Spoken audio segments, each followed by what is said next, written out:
자, 이번 시간부터는요, 본격적으로 자소서 항목별 공략법에 대해서 알아볼 텐데요.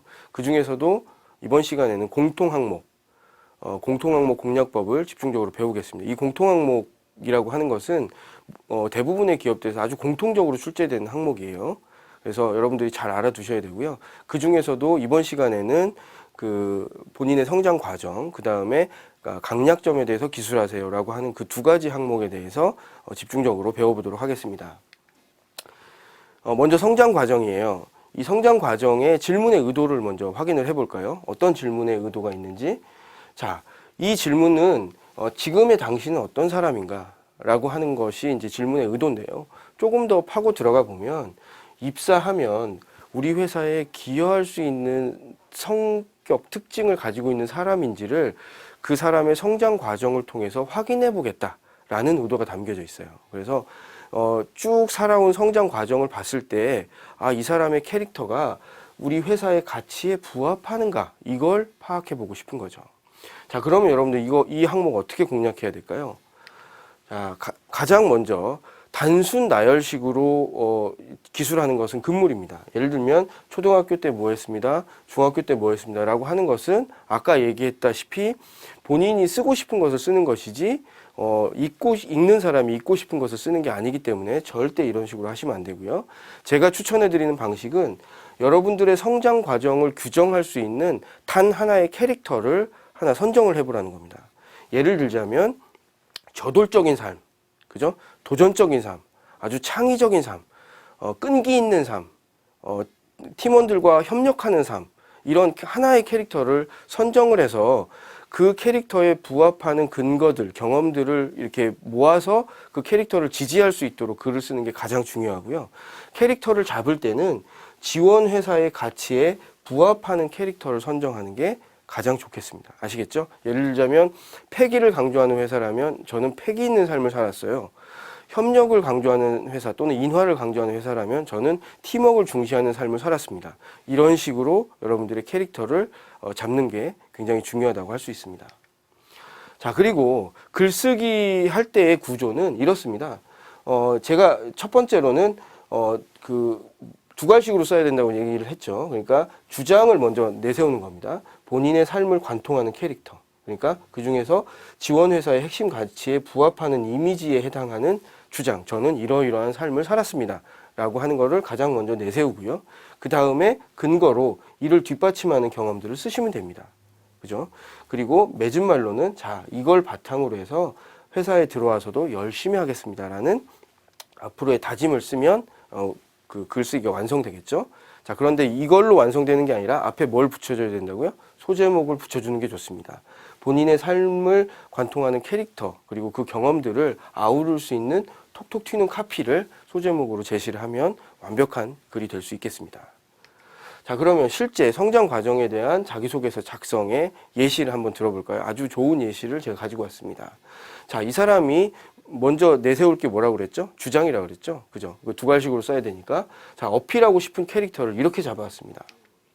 저는 예전 맨체스터 유나이티드의 박지성 선수처럼 화려하진 않지만 팀을 위해 묵묵히 헌신하는 삶을 살아왔습니다.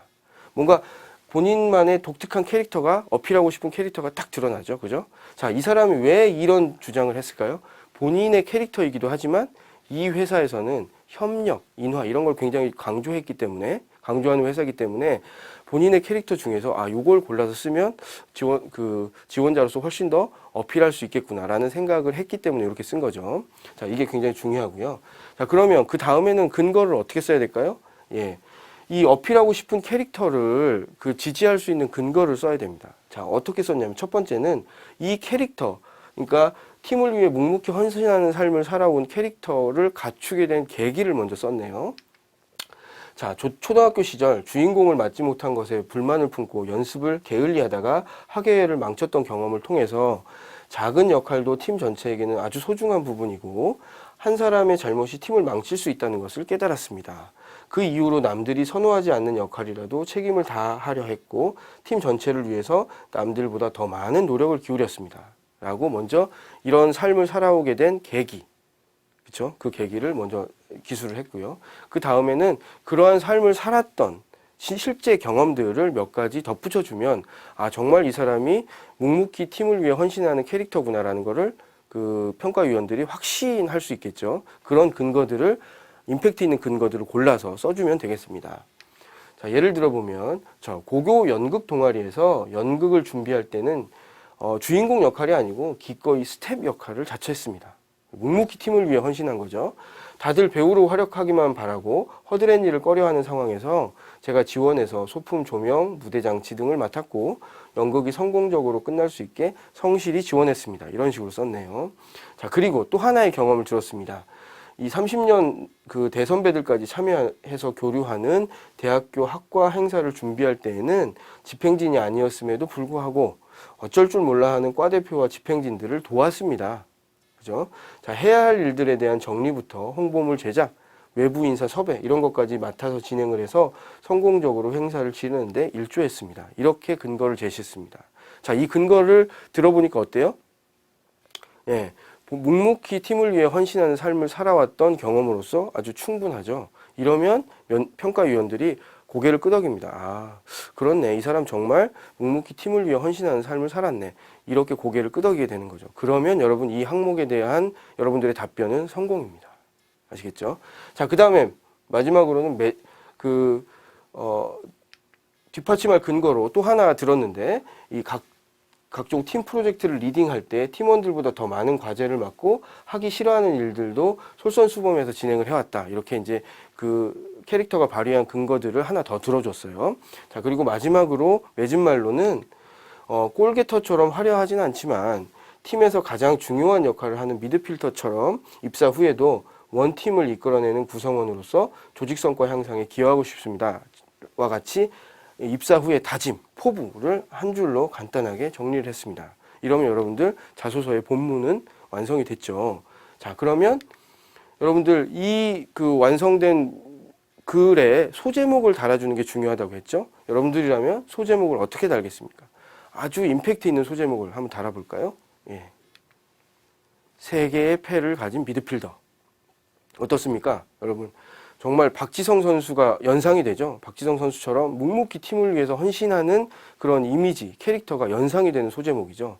이런 식으로 캐릭터를 잘 드러낼 수 있는 소제목을 여러분들이 카피로 잘 드러내면 여러분들 굉장히 평가위원들로부터 좋은 점수를 받을 수 있습니다. 아시겠죠?